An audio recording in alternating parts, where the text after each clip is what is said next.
하나님께서 이 아침에 우리에게 주신 귀한 말씀은 사도행전 4장 13절에서 22절의 말씀입니다. 주여 감사합니다.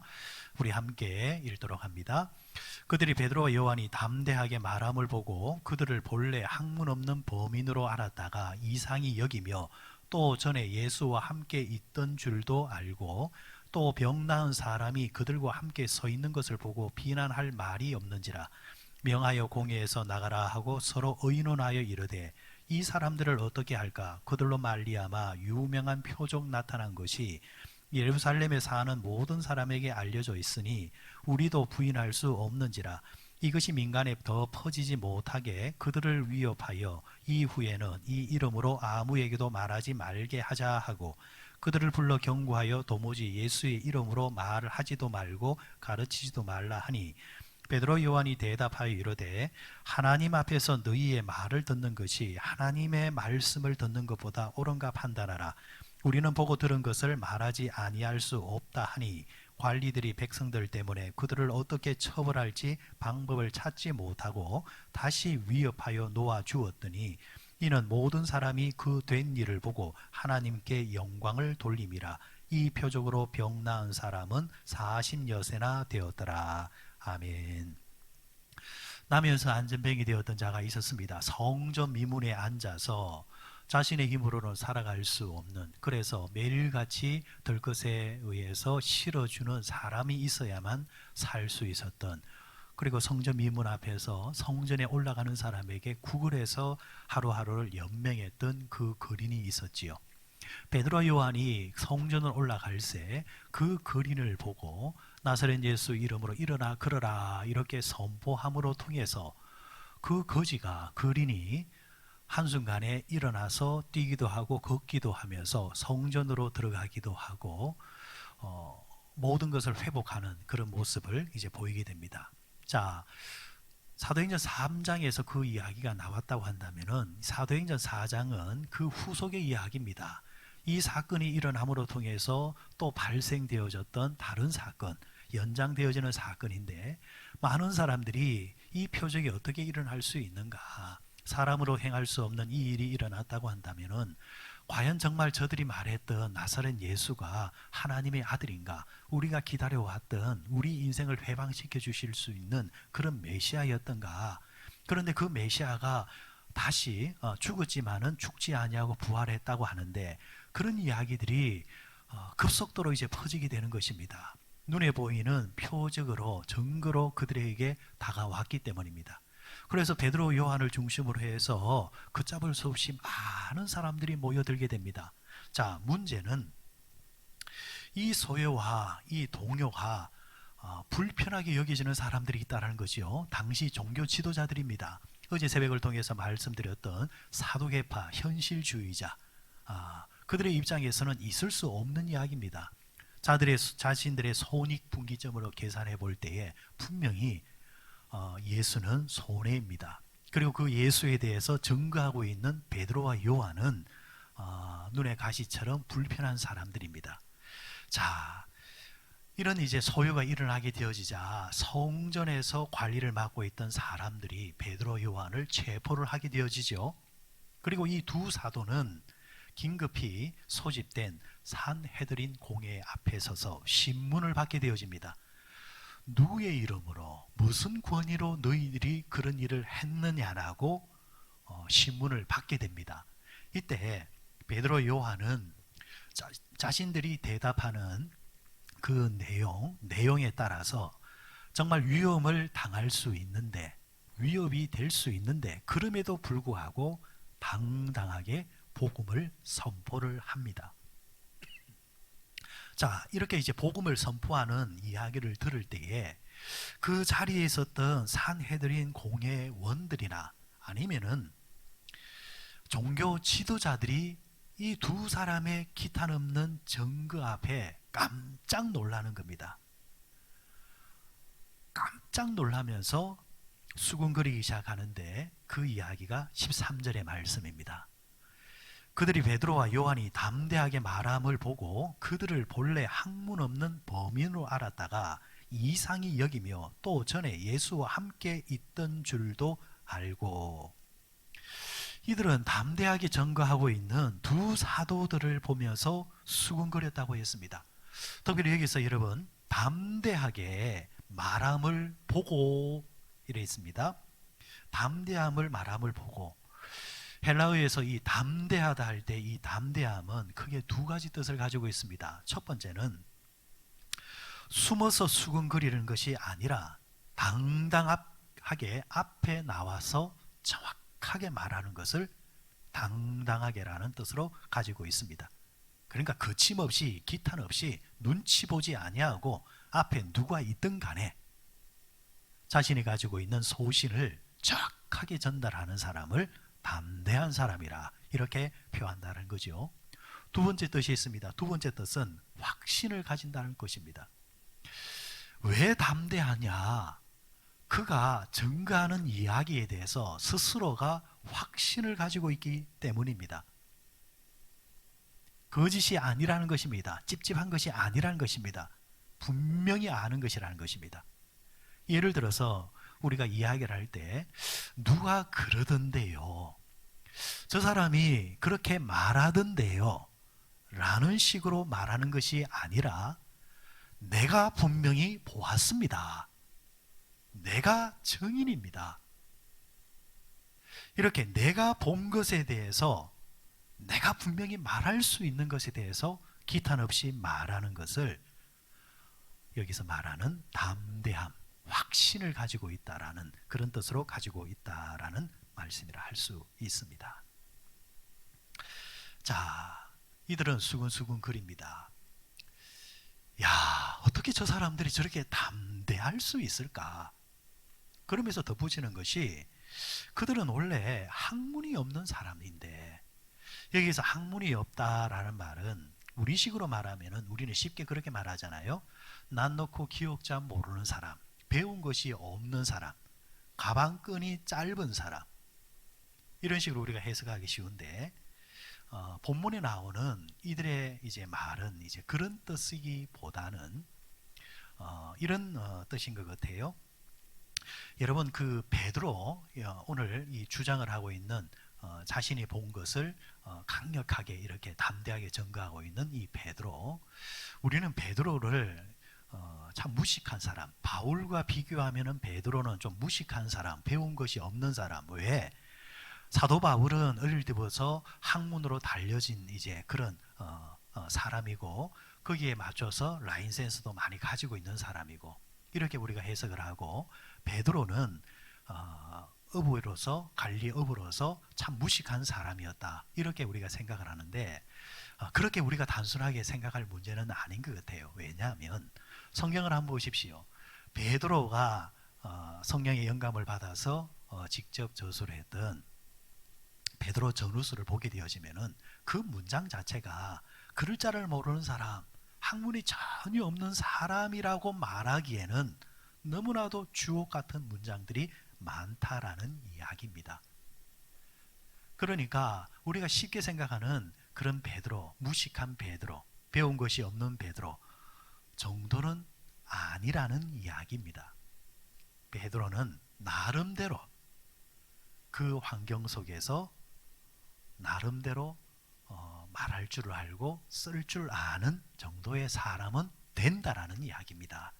자, 그런데 오늘 본문에서 이들이 베드로를 보면서 학문이 없다라고 말한 것은 어떤 뜻일까요? 이 말은 전문가가 아니라는 이야기입니다. 이 분야의 전문가가 베드로가 아니라는 이야기입니다. 종교 지도자들의 입장에서 보면은 베드로 요한은 분명히 이스라엘의 북부 갈릴리 출신입니다. 어부 출신입니다.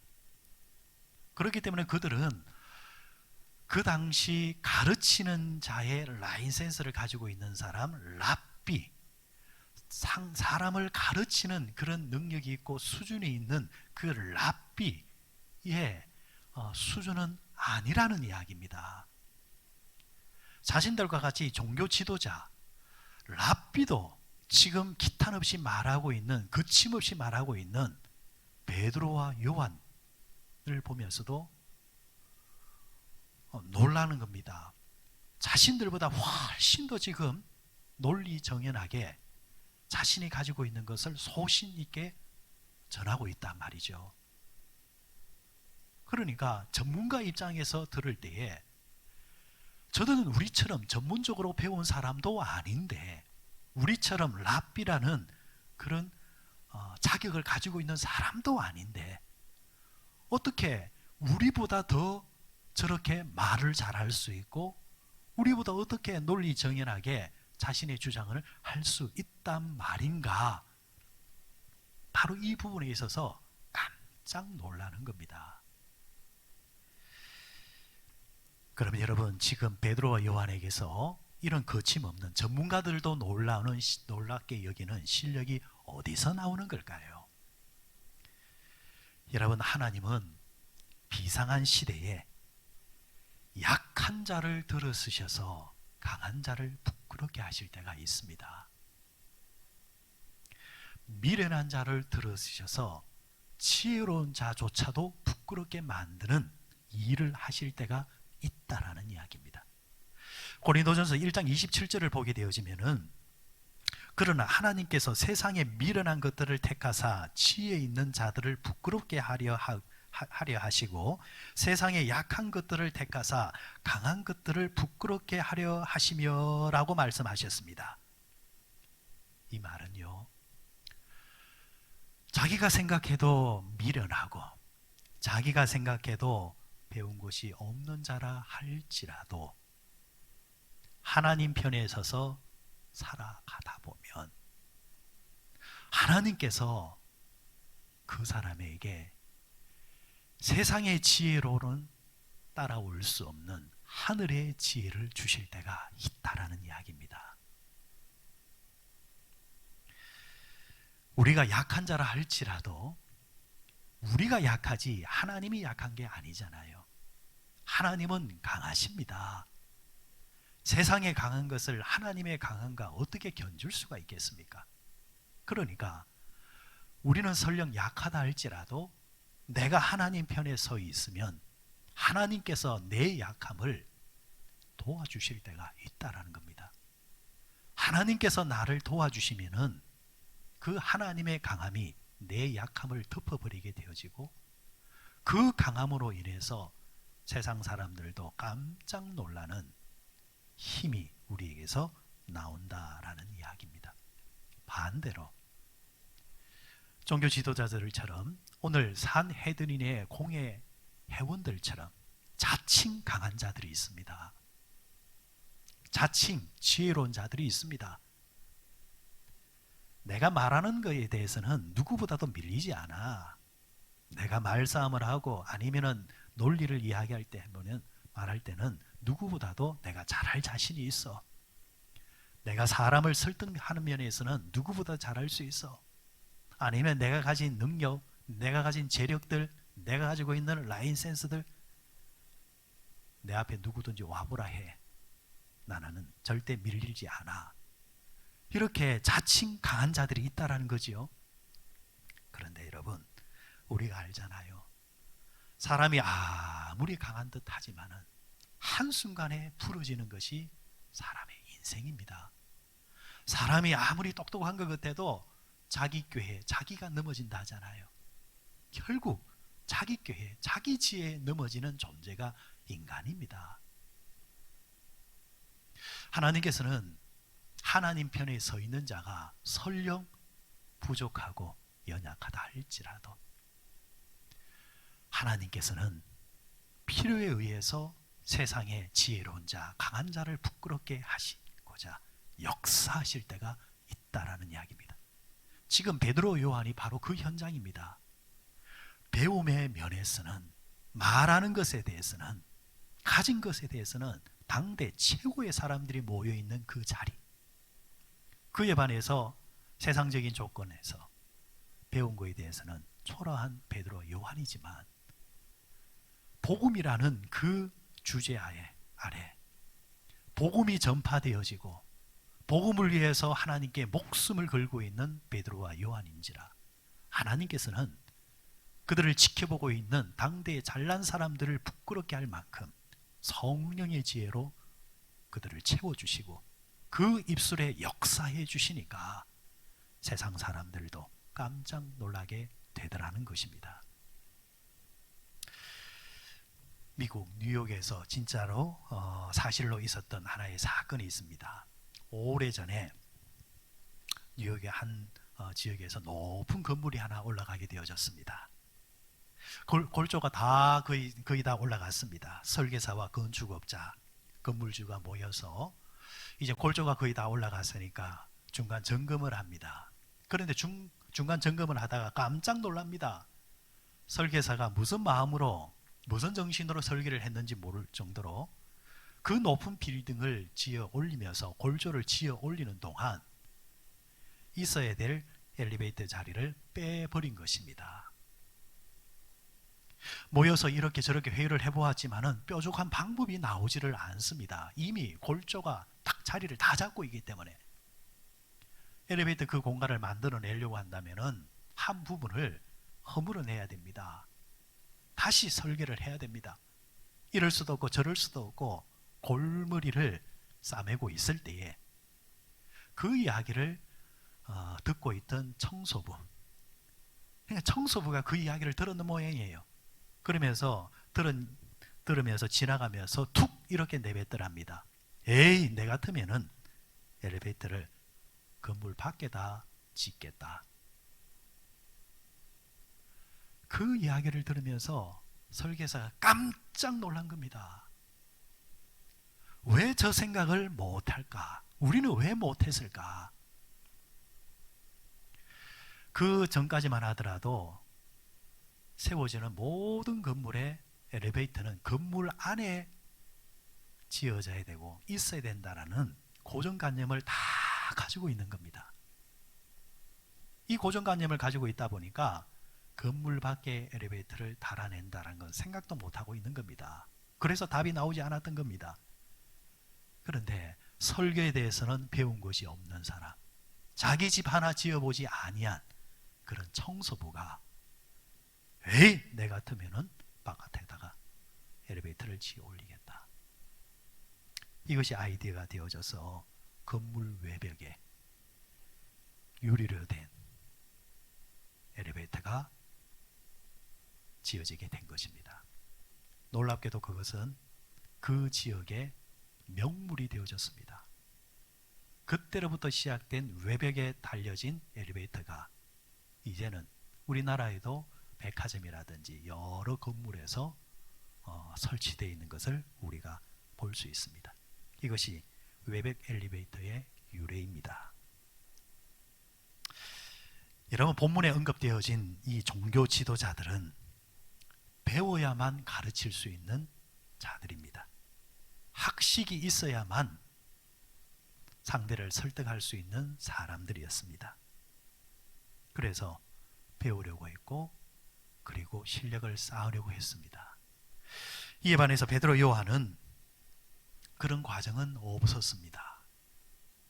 베드로 요한은 성령을 통해서 하늘로 통해서 지혜를 얻었을 뿐입니다. 하늘로부터 능력을 받았을 뿐입니다. 그런데 그 능력과 지혜는 세상의 모든 지식자들을 놀라게 만들어 버렸습니다. 사랑하는 여러분, 우리가 이 땅에 살아가는 동안 이 땅에서 우리가 배우고 또 이 땅에서 숙달하고 그리고 훈련하는 것 부지런히 해야죠. 부지런히 실력을 쌓아서 그릇을 만들어야 됩니다. 그러나 거기서 끝나면 안 된다는 것입니다. 거기서 끝나버리면 기적과 표적이 없습니다. 배움을 통해서만 실력을 가질 수 있다고 한다면 기도도 필요 없지요. 목사들도 기도할 필요가 없지요. 열심히 책만 들여다보면 될 겁니다.